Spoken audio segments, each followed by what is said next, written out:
మాతంగి దేవి గురించి మనకు పూర్తిగా తెలుసా, లేదా మనకు తెలియని ఒక గూఢమైన తాంత్రిక మార్గం ఉందా?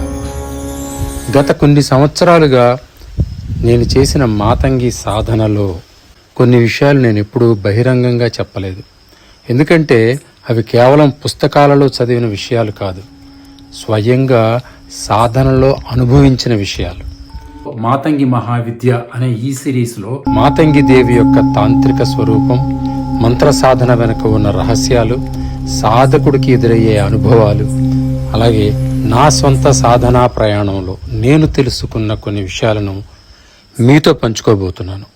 మాతంగి దేవత యొక్క వివిధ తత్వాలు, వివిధ మంత్ర స్వరూపాలు, ఉపాసనా పద్ధతులు, ఎవరు ఉపాసించవచ్చు, ఎవరు ఉపాసించకూడదు, ఉపాసిస్తే కలిగే ప్రయోజనాలు ఏమిటి, అందులో రహస్యాలేంటి, మన శాస్త్రం ఏం చెప్తుంది, సాధన అనుభవాలు ఏం చెప్తున్నాయి, వీటి గురించి మీకు చెప్పబోతున్నా. కానీ మాతంగి మహావిద్య అనే ఈ సిరీస్లో నేను చెప్పబోయే విషయాలు మీకు మాతంగి దేవి గురించి ఇప్పటి వరకు తెలుసుకున్నవన్నీ కూడా మార్చివేయవచ్చు. ఈరోజే మొదటి ఎపిసోడ్ వీడియోని పబ్లిష్ చేయబోతున్నాను, తప్పకుండా చూడండి.